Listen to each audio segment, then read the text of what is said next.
Bueno, Lucas es uno de los evangelistas más conocidos, o se conoce muchísimo más sobre Lucas que por ahí de otros. A ver. No.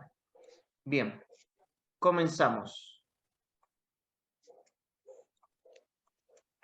Bueno, Lucas, sabemos, o de lo que la tradición nos ha dicho, que como autor es un médico, eh,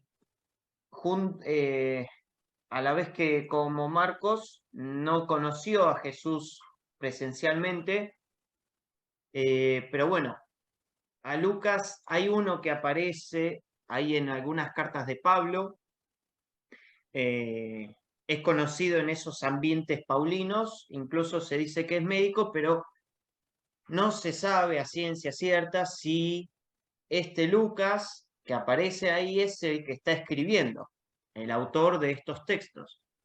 Pero bueno, la tradición nos vino diciendo o asoció esta figura de Lucas de las cartas a el que escribe.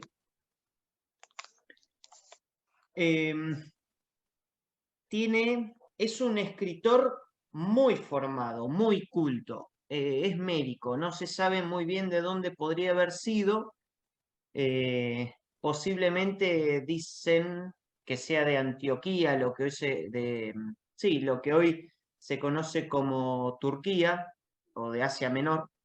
Antioquía es una ciudad por ahí cerca, por ahí en Asia Menor. Y es muy culto, y además esto se ve porque utiliza el griego de muy buena manera, es muy bicho al escribir. No, a diferencia de Marcos, no es un lenguaje tosco, es un lenguaje muy, muy bien armado, muy bien pensado, y por eso se dice que es el mejor que escribe de los 4 evangelistas. Tiene esta particularidad de que él va más allá de lo que han hecho Marcos, Mateo y Juan, porque ha escrito un libro dividido en 2 tomos, el Evangelio en sí y los Hechos de los Apóstoles, que son estas vivencias de la comunidad, de las primeras comunidades, después de que Jesús asciende al cielo.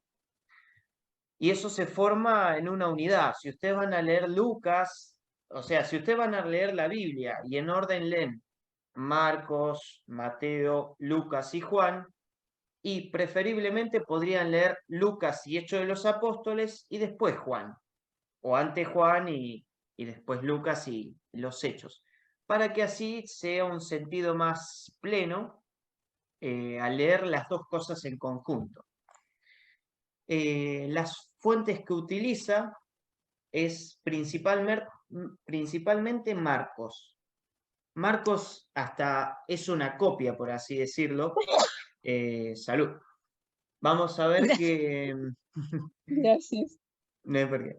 Vamos a ver que Lucas escribe mucho, usa el mismo hilo literario de Marcos, a veces lo deja de lado para meter fuentes que él tiene, en especial la fuente Q, y después vuelve a Marcos. Pero si pudiéramos comparar todos los textos, los 2 textos de Marcos y Lucas en paralelo, veríamos que forman una línea casi como que se siguen, se pisan entre sí.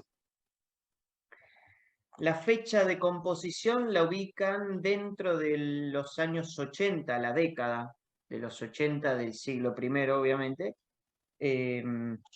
más o menos 85, rondando por ahí. Es muy casi contemporáneo con Mateo, pero bueno, se da justo en una época donde, obviamente ya estamos hablando 50 años después de que Jesús estuviera presente en Israel, donde hay una comunidad que corre peligro de separación.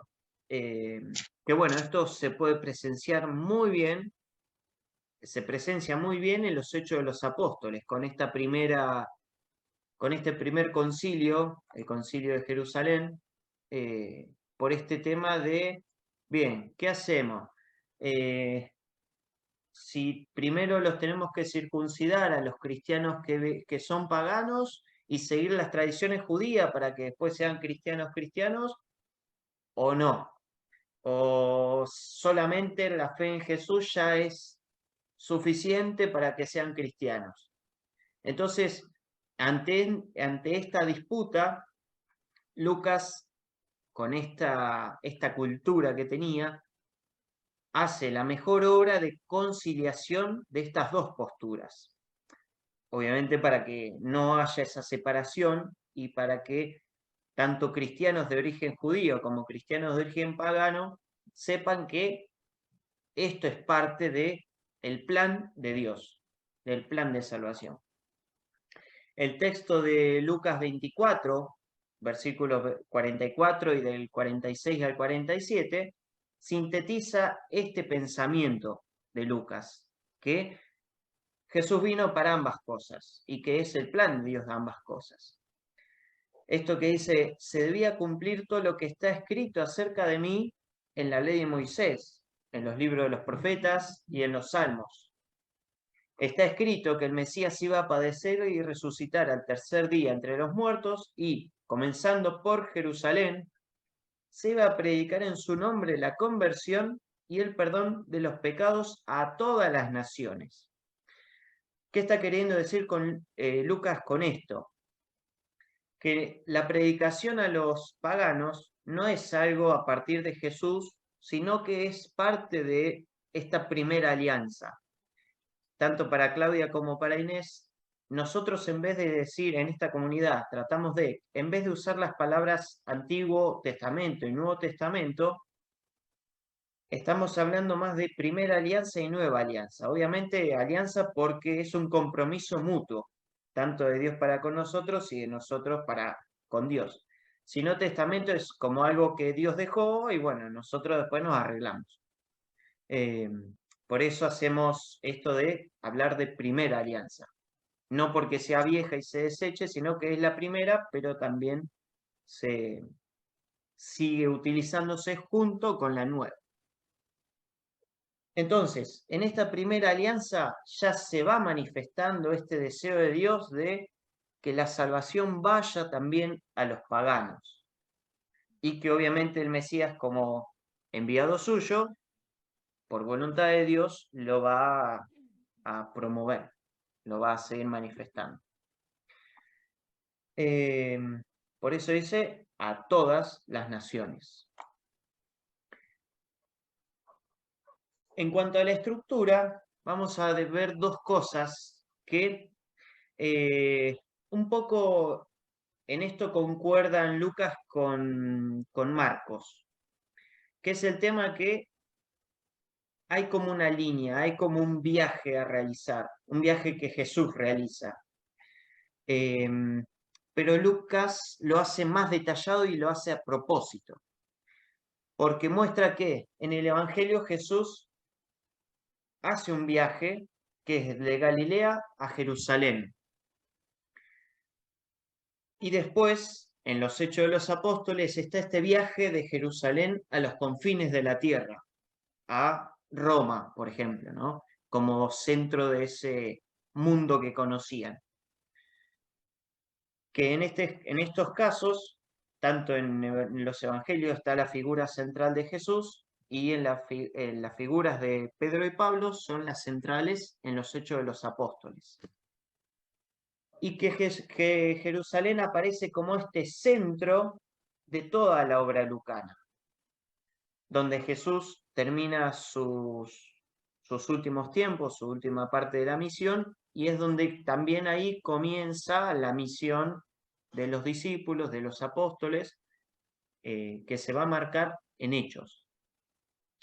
Bueno, esto después lo vamos a ver, porque hay algunas citas bíblicas que están al final del Evangelio y al principio de Hechos, que son casi el mismo texto.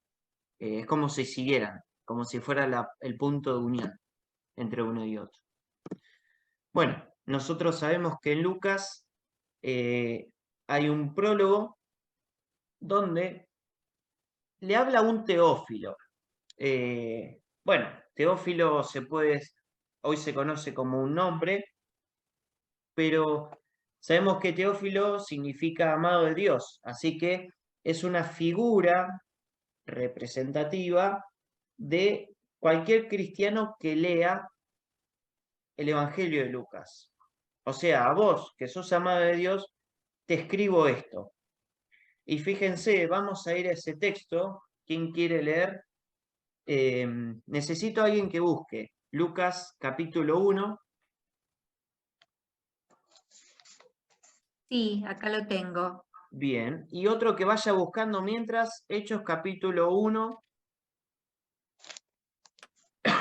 versículo 1. Inés, quiero que me leas Sí. desde el versículo 1 hasta el 4. Muchos emprendieron la tarea de relatar ordenadamente los acontecimientos que ya tuvieron su plena realización entre nosotros, tal como nos lo transmitieron los que desde el comienzo fueron testigos oculares y después llegaron a ser servidores de la palabra.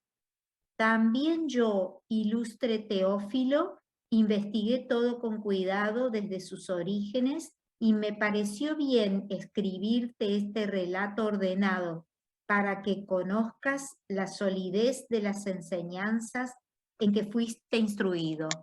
Perfecto, gracias. Y el que tenga Hechos 1, versículo 1. El libro, excelentísimo Teófilo, escribí acerca de todo lo que Jesús había hecho y enseñado desde el principio y hasta el día en que subió al cielo. Antes de irse por medio del Espíritu Santo, dio instrucciones a los apóstoles que había escogido respecto a lo que debían hacer. ¿Sigo?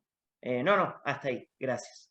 Bien, en ambas introducciones está este querido Teófilo, o podríamos decir que se refiere a nosotros que vamos a leer su obra, y hasta incluso, a diferencia de Marcos, Mateo y Juan, él te dice que investiga, hace un trabajo de historiador, por así decirlo, buscando fuentes, distintas fuentes, contactándose con estos testigos oculares, posiblemente los apóstoles o otros discípulos de las comunidades. Podríamos decir, o alguno podría suponer, que también se habrá encontrado con María. Igualmente, para esta altura de la época en la que escribe, capaz que María ya había pasado a otra vida. Pero bueno, él hace este trabajo de investigación, este trabajo de historiador, precisamente para escribir este relato, para escribir este Evangelio y los Hechos de los Apóstoles. Y entonces ahí nos muestra el por qué se decidió escribir. Tenemos 6 secciones después, hasta la conclusión, en la que él va mostrando distintas cosas. Por ejemplo, en la primera sección marca este paralelismo entre la imagen de Jesús como esta persona de la nueva alianza, este paso a la nueva alianza, y Juan el Bautista, que lo pone como el último profeta de la primera alianza. Como esta bisagra, estos dos son la bisagra entre la primera y la nueva alianza. Por eso también hasta concuerdan mucho el relato del nacimiento. Sabemos que Mateo es el otro que relata el nacimiento de Jesús, pero desde la perspectiva de José. Lucas lo hace desde María, además de relatar también la anunciación y el nacimiento de Juan el Bautista. No podemos asegurar que sea así, sí hay demasiada semejanza, incluso con esto de nacimientos y vocaciones. Se puede comparar la estructura del texto con la anunciación a Ana, el nacimiento de Sansón,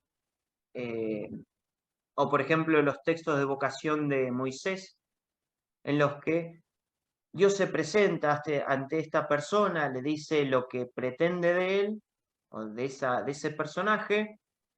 Esta persona, en su humildad y en su humanidad, le dice que no puede por tal cosa. Dios le muestra, Dios le retruca esa imposibilidad que esta persona muestra, y después el personaje termina aceptando. Hay profetas, hay vocaciones de profeta que lo hacen, y bueno, en este caso el nacimiento, la anunciación a María y también a su padre, al papá de Juan, a Zacarías, tenemos esta anunciación con esta misma estructura, pero bueno, un poco por la falta de fe de Zacarías queda mudo, y María, bueno, muestra así esta fe en la anunciación, en el anuncio de la venida del Mesías, por medio suyo, obviamente. Que bueno, esto después podemos verlo que también tiene una comparativa con textos de otras civilizaciones de su época. No es propio del Evangelio, no es propio de la Biblia judeocristiana, no es propio de Israel y de sus contemporáneos, sino que es un texto, es como una forma literaria que han usado en textos de la Grecia clásica, de Roma y de otras civilizaciones. Por eso podríamos decir que no sabemos si realmente fue así, pero sí obviamente se encuentra el sentido en ese relato, ¿no?, de la Anunciación. Bueno, seguimos con una segunda sección donde es el inicio, la predicación programática de Jesús en Nazaret, donde sus milagros y palabras van revelando este reino que se hace presente, y se va viendo cómo el ser humano, a través de este mensaje, se va liberando de enfermedades, de pecados, de maldades, y obviamente Lucas le da un detalle bastante interesante al ser médico, le da mucha atención a estos acontecimientos. Una tercera sección donde están las parábolas y milagros de Jesús, que también siguen potenciando, siguen haciendo presente al reino que está actuando ahora mismo. También lo revelan a él como este Mesías que trae el reino. Y ahí están las exigencias a los discípulos. Que bueno, ya sabemos que el Sermón de la Montaña es en una montaña porque era simbólico para el judío que leía Mateo, pero ahora Lucas es en un valle, no lo ubica en un lugar específico, significativo, sino que este sermón de la montaña de Mateo, Lucas lo ubica en un lugar, no precisa dónde, pero que aparece estas exigencias que Jesús va poniendo a los que lo sigan. Perdón. Después nos vamos a una cuarta sección donde están las instrucciones de los discípulos, y acá hay algunas partes donde Lucas se aparta de Marcos. Y este viaje mesiánico de Jesús desde Nazaret, de Galilea, a Jerusalén, va siendo esta escuela de discipulado, donde ahí va presentando estas exigencias que el discípulo tiene que tomar para seguirlo. Después lo vamos a ver un poco más en profundidad.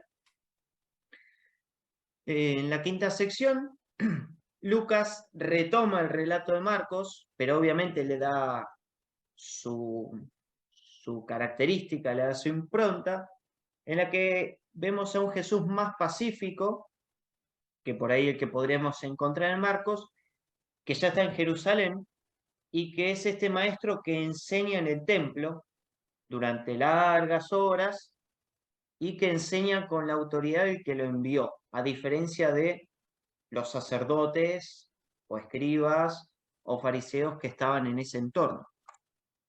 Tenemos una última sección, que es la de los acontecimientos pascuales, pero acá el autor lo que hace es, relata un poco más de las apariciones de Jesús a los cristianos, a los apóstoles, pero es para invitarte, a vos, lector, a vos, querido Teófilo, a que encuentres ese personaje que te identifica. Y que obviamente eso te ayude a convertirte, a dar testimonio de que de esa experiencia pascual, de esa experiencia de que Jesús resucitó en tu vida. ¿Por qué? Porque lo viste y lo escuchaste, porque sos un testigo ocular, por así decirlo. Bueno, ahí Jesús es cuando también les ordena permanecer en Jerusalén hasta la fiesta de Pentecostés, que está precisamente en esa cita bíblica. Y bueno, que después de la fiesta, ahí el movimiento va a ser a la inversa, que ahí ya nos estaríamos yendo a los Hechos de los Apóstoles. Que bueno, esto de, en vez de congregarse en Jerusalén, ya la evangelización, la misión sea de apertura, ¿sí? De que Jerusalén sea el punto de partida hasta los confines de la tierra, ¿no?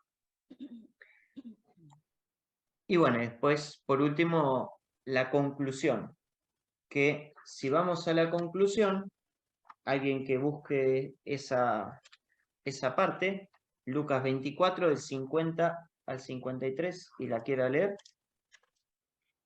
Yo puedo leerla, si quieren. Dale. Después Jesús los llevó hasta un lugar cerca de Betania, y alzando las manos, los bendijo. Mientras los bendecía, se separó de ellos y fue llevado al cielo. Los discípulos se postraron ante él y luego regresaron con gran alegría a Jerusalén y estaban siempre en el templo alabando a Dios. Bien, gracias.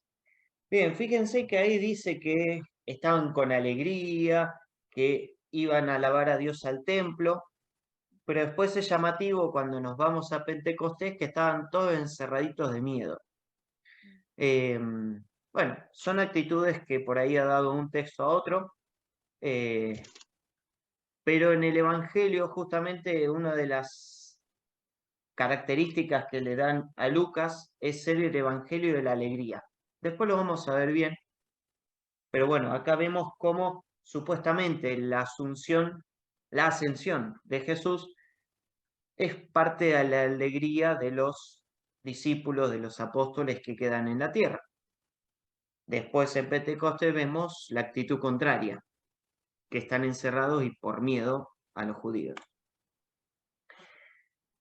Si vamos a Lucas 24, 46, 47 y a Hechos capítulo 1, versículo 8, ese es el texto que se encuentra, que es central, es el centro de toda la obra. Si alguien puede leer uno y otra persona puede leer el otro, ahí están en pantalla. Lucas 24, 46 al 47 y Hechos 1 al 8. Perdón, capítulo 1, versículo 8. 46.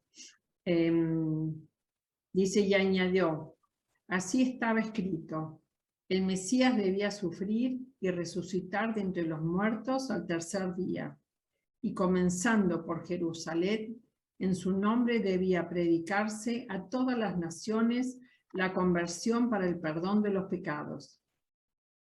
¿Chicos?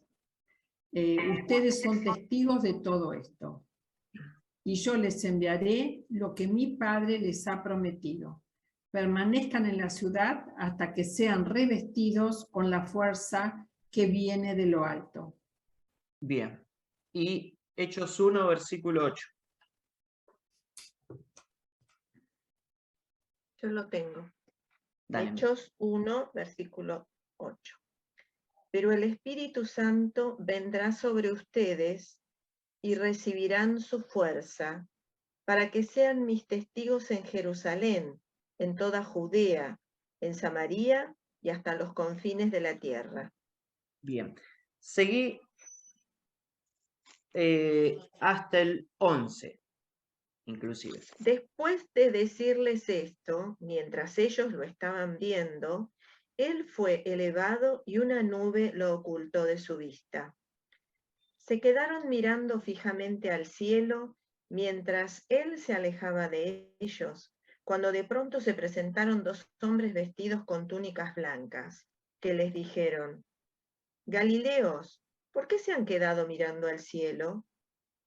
Este mismo Jesús que fue llevado al cielo, apartándose de ustedes, volverá de la misma manera que lo han visto partir. Bien, gracias. Fíjense que ya hay un cambio de actitud entre el final del Evangelio y el comienzo de este. Se fueron con alegría, cantando y alabando a Dios en el templo, y en el otro se quedan ahí pasmados mirando cómo Jesús se aleja y le tienen que preguntar qué se quedan acá parados, mirando.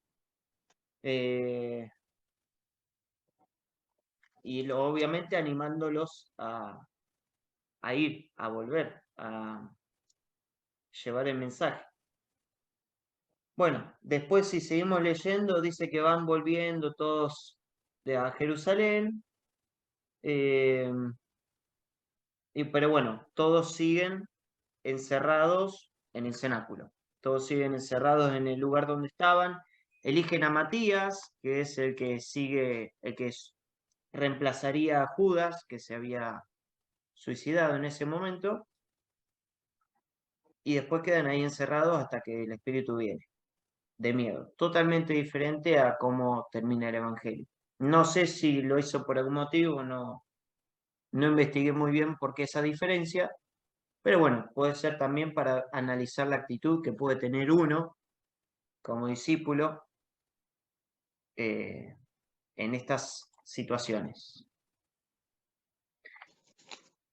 Como ven, Lucas sigue el hilo conductor de Marcos, pero hay en dos ocasiones en las que Lucas hace un paréntesis para alejarse de Marcos y poner parte de su material, y después retoma Marcos. Pero también hay una parte de Marcos que Lucas la agrega y que obviamente omite de Marcos. Lucas la agrega en su evangelio. Pero después sí, hay algunas cosas, obviamente las parábolas de la misericordia son propias de Lucas, que creo que está en Lucas 15, 13, 14, 15. Pero bueno, estas son omisiones que Lucas hace o aperturas que hace, pero básicamente Lucas sigue el camino de Marcos. Bien, ahora, el tema es, ¿cuál es el mensaje en el Evangelio de Lucas? Sabemos que, entonces, Lucas escribía para una comunidad judeo-cristiana y pagana que estaba en discordia. A diferencia de los otros evangelios, Lucas escribe más, va más allá de relatar la vida de Jesús hasta su muerte y resurrección, sino que le da un tinte especial, le da un lugar especial a la predicación en las naciones, a todas las naciones. Por eso en Hechos se concluye con Pablo llegando a Roma. Este es el segundo camino que aparece en esta obra de Lucas. El camino que va de Jerusalén, de los apóstoles, por supuesto, de Jerusalén hasta Roma, y que lo hace con la imagen de Pablo. Lucas tiene una perspectiva que va más allá de solo lo que hace y dice Jesús, que es esta misión. Obviamente para generar consenso y armonía en esa comunidad que se estaba fracturando. Pero esto no es idea suya, sino que le da un papel relevante al Espíritu Santo. ¿Por qué? Porque el Espíritu Santo en la obra de Lucas está bastante presente. Por ejemplo, lo pone como el que inspira a las personas de la primera alianza. El Espíritu Santo es el que desciende sobre María y Jesús. Es quien conduce a Jesús al desierto y después lo trae de vuelta para que comience su misión.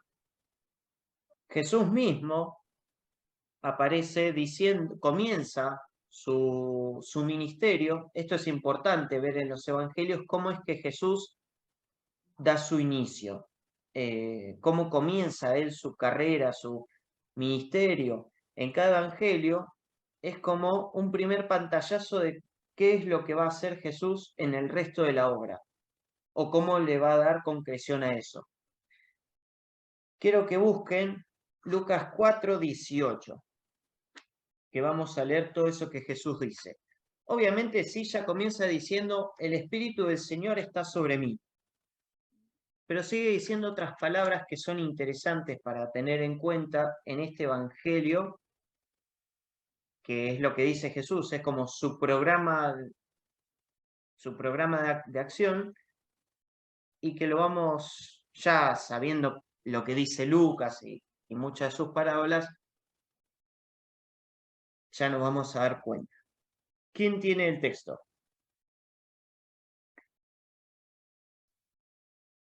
Lo puedo leer. Bien. 18 hasta dónde? Desde el 18 hasta el 19. El Espíritu del Señor está sobre mí, porque me ha consagrado por la unción. Él me envió a llevar la buena noticia a los pobres, a anunciar la liberación a los cautivos y la vista a los ciegos, a dar libertad a los oprimidos y proclamar un año de gracia del Señor.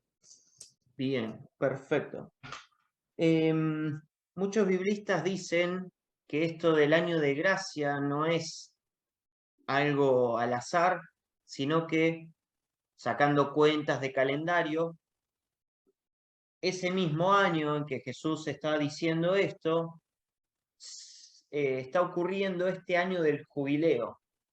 Este año en que, según las reglas de Israel, según la Torá, cada cierto tiempo, un año Israel iba a liberar a sus esclavos, a sus sirvientes, se iban a perdonar todas las deudas, a hacer que cada persona tenga un borrón y cuenta nueva, como un año del Señor.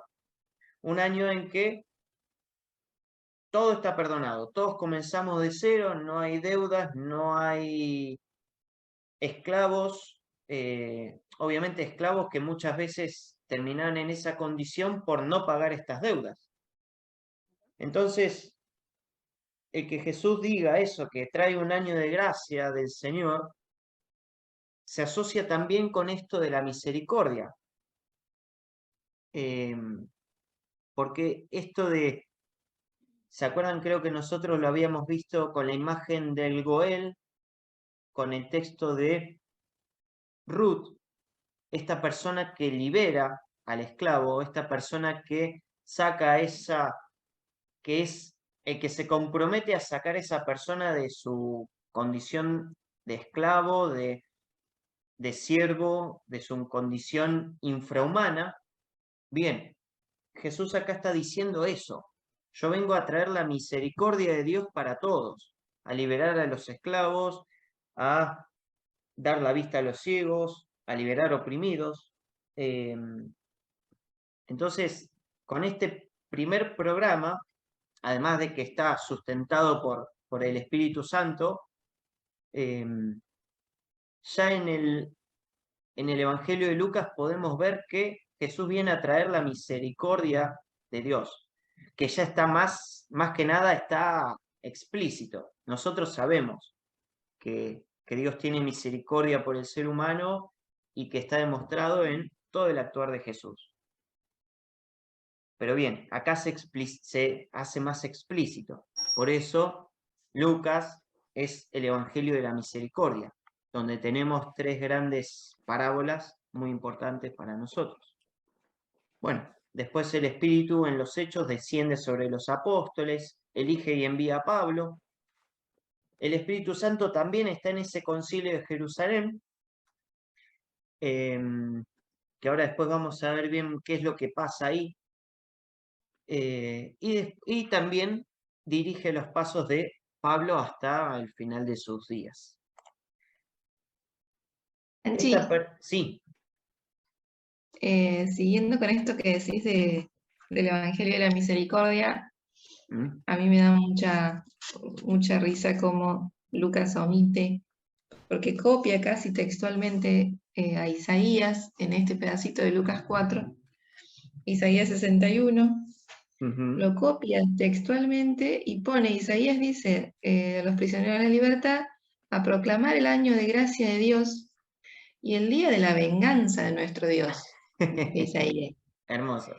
Y Lucas lo borró, eso dice, no, esto no. Hace ya su interpretación y lo deja, ¿no? Deja el año de gracia, que es el año este que decimos, ¿no? El año jubilar, el año del perdón, el año de la misericordia. Pero la venganza la borran, porque bueno, justamente pone el acento en otra cosa.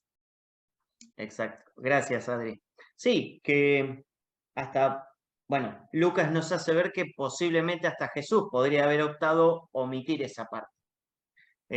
Por supuesto es obra de Lucas. Pero, bien, hay un Jesús que va a leer una lectura, él lee esto y que todos lo ven, pero bueno, hay un Jesús que ya dice, el tiempo de la venganza lo omite, no va a haber venganza. Hay liberación, hay misericordia, pero acá nadie se va a vengar de nadie. Entonces también se podría decir que lo hacen a propósito, o lo hizo a propósito. Bien, y que este Espíritu Santo es el culpable, por así decirlo, de esta apertura a los paganos, de que la salvación de Dios es también para los paganos, y que está planificada desde la primera alianza. No es cosa nueva de Jesús, no es cosa nueva de los apóstoles, sino que si conocían la nueva alianza, es un plan que se viene dando. Por eso, gracias a esta obra del Espíritu Santo, es que a Lucas se lo llama el Evangelio del Espíritu Santo, es donde más le da presencia. También, como habíamos dicho, es el Evangelio de la misericordia, el perdón y la oración.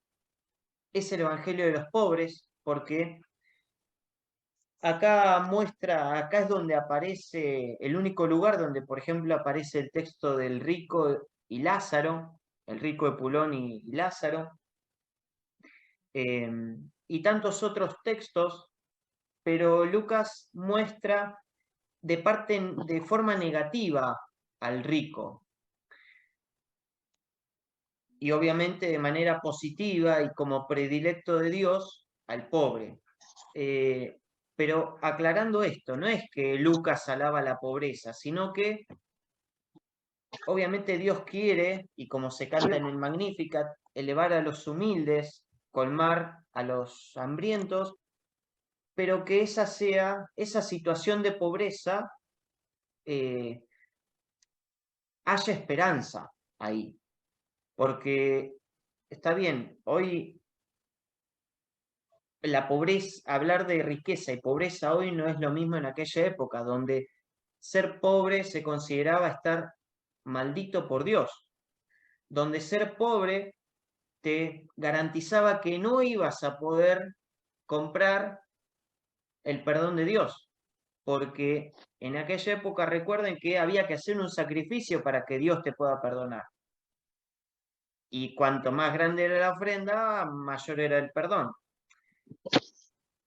Entonces, en estas indulgencias que se compraban, y lo digo así porque en la iglesia ha tenido también sus momentos, me imagino que muchos pobres no habrán podido conseguir esa indulgencia que daba la iglesia. Bueno, Lucas trata de presentar que el pobre, en esta situación carente, lo vea con esperanza de que su situación Dios quiere que mejore y Dios invita a las personas a que compartan. Por eso dicen que en los Hechos, por eso en los Hechos va diciendo que vendían los bienes, vendían los campos y todo se compartía. Yo creo, es interpretación mía, puede ser obviamente libre a cada uno, yo creo que a lo que apuntaba Lucas con esto, más que nada no de lo material, no de demonizar lo material, sino de decir, no te aferres a eso. Y lo voy a justificar después con otras cosas.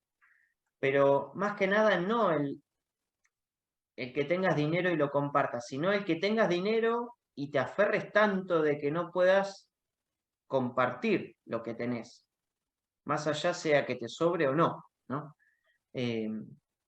Yo creo, o para mí apuntaría más a eso, no demonizando el que obviamente puede acceder a esos materiales, a eso material, sino, bien, si podés acceder, compartirlo también, ¿no? Con el que no puede.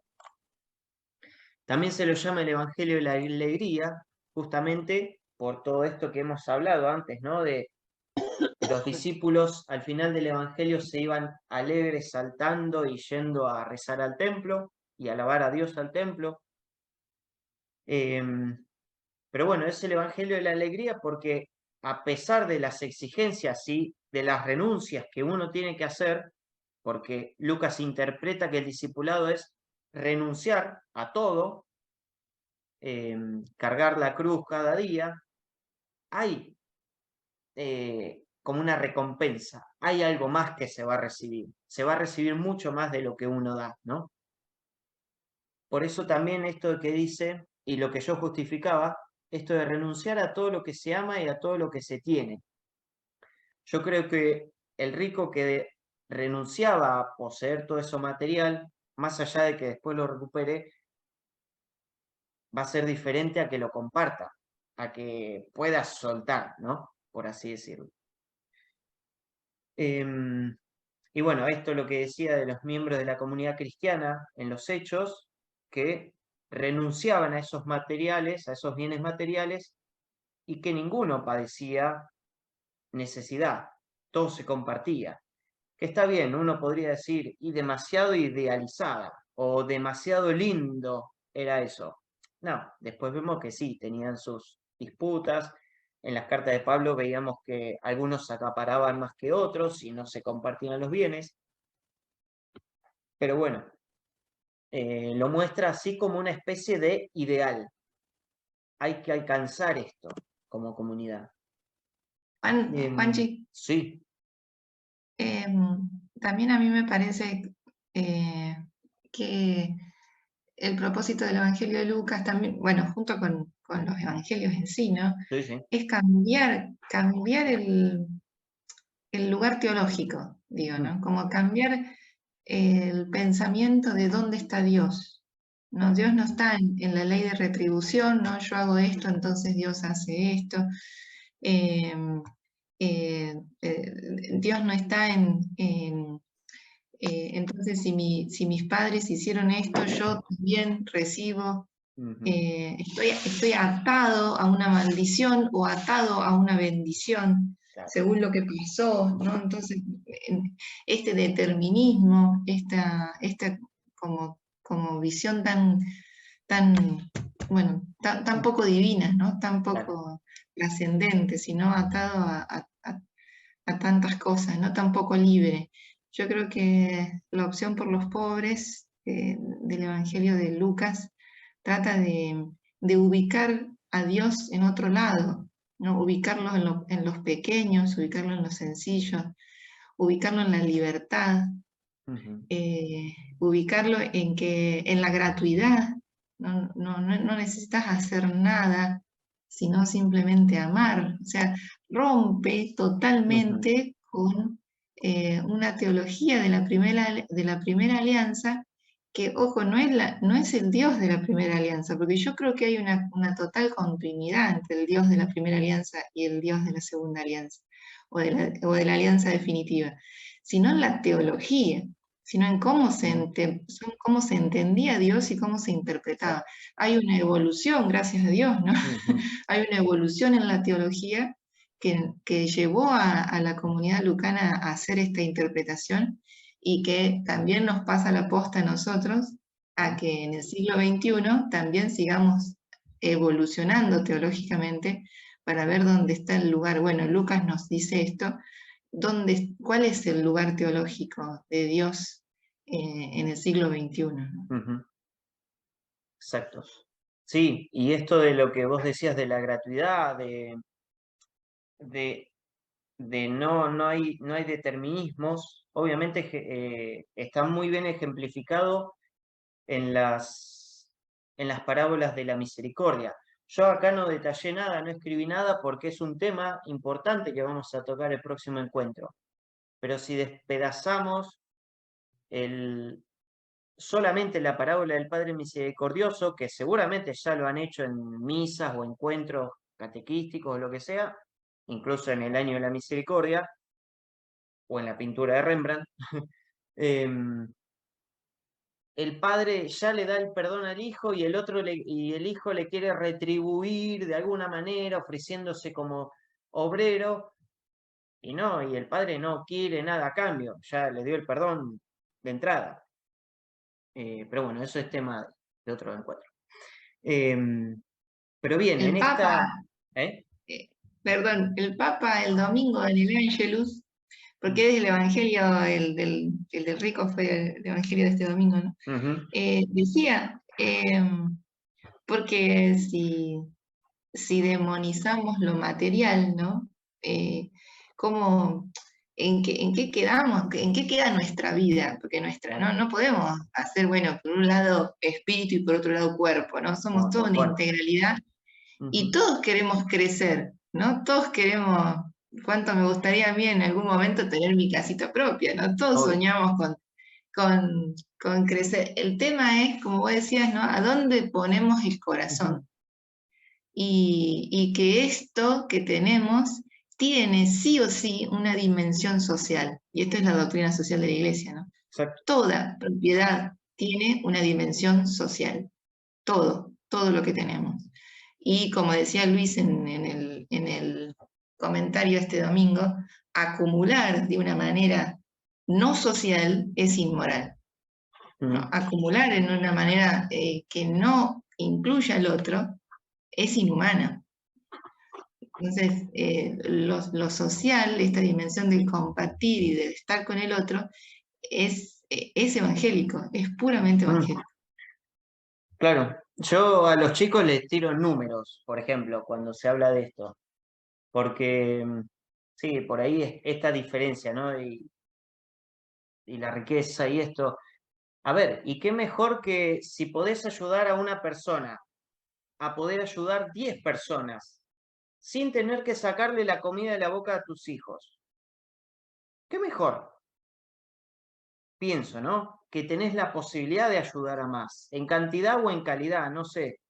Pero esto de no aferrarse a lo material, incluso Dios o el universo, a quien quieras ver, es sabio, porque cuanto más das, se recibe mucho más de otra manera, que también no es ahí yendo en condición, ¿no? El universo es sabio en eso. Sí, pa. Vale, digo pa porque lo que no saben es Héctor Figueroa. Sí, y en este caso soy yo el que quiero hablar, así que está bien. A lo mejor no sé si Gaby querrá decir algo, pero la verdad es que quiero tomar dos cosas de lo que han dicho hasta ahora. Una es esto de la cuestión de los pobres. Los franciscanos la tienen bastante clara en cuanto al tema de la retribución, ¿no es cierto? O sea, qué es lo que les corresponde al pobre, porque el que tiene más pan que el pobre es porque de alguna manera le ha llegado mal la distribución. Entonces la retribución al pobre es darle lo que le corresponde, digamos, porque los bienes están para todos, ¿no? Esa es una imagen. Y por otro lado, hablaba de la teología, Adriana, y me parece, en este caso que estamos estudiando las Sagradas Escrituras, sobre todo los Evangelios, yo a veces en ciertos grupos parroquiales, que obviamente hay diversidad de dones y hay también diversidad de miradas, muchas veces mucha gente se aferra al Antiguo Testamento, o sea, a la teología precisamente del Antiguo Testamento, para aferrarse y juzgar, para aferrarse y endurecer su corazón, para ponerse desde un lugar totalmente distinto al Jesús Abba de los Evangelios, ¿no? Entonces yo creo que la Iglesia, si bien dice que hay que leer las Sagradas Escrituras desde su contexto, sin retasear ni agregar nada, bueno, un montón de consejos en este tema, creo que es importante tener presente que ser cristiano es la centralidad del Evangelio en nuestra vida, que nos da a comprender en su contexto, por ejemplo, la Primera Alianza, que no la podemos desentender porque fue el anuncio de lo que se cumple en la Segunda Alianza. Pero hay que tener presente que nuestra teología debe partir de este Jesús y de este Abba, ¿no? Este Abuna, Maya, ¿no? Este Padre nuestro que estás en el cielo, que Jesús nos enseñó desde el Padre nuestro, ¿no? Y a veces es tan difícil poder hacer comprender a nuestros pares que la teología debe centrarse, o sea, ponerse los anteojos de Jesús para empezar a ver luego toda la historia de la salvación, cómo fue evolucionando. Esa palabra me encantó, Adriana, porque es así como tenemos que seguir evolucionando. Es como decíamos hoy del viento, ¿no? La ruaj, ese viento que nos impulsa, porque no siempre estamos en el mismo lugar.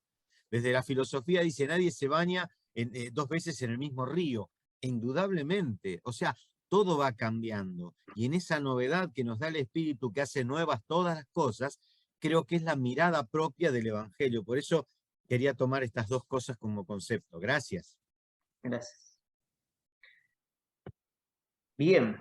Y bueno, obviamente desde el Evangelio de Lucas, los paganos son considerados pobres, o los más pobres, porque obviamente no disfrutan de estas riquezas de la salvación. Y bueno, la labor de los discípulos de Jesús es compartir esa riqueza de la salvación con ellos, ¿no? Pero bueno, hoy se podría considerar o repreguntarse, no si hay paganos o no, pero ¿con quién compartimos esto? Además de bienes materiales, ¿no? Que hay gente que sí lo necesita. A ver, sí.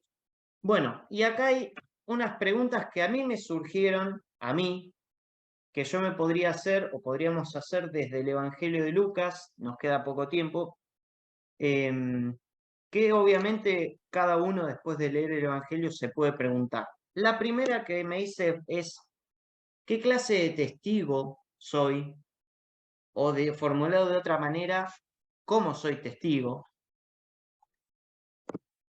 Otra, ¿cómo es mi relación con ese Espíritu Santo, con ese Espíritu de Dios, que como decían, nos trae buenos vientos de cambios, o es una paloma que se metió en casa y hay que sacarla? Porque seguramente para muchos cristianos lo ven así, es una paloma que se metió adentro de casa por una ventana, hay que sacarla y hay que cerrar la ventana para que no se vuelva a meter.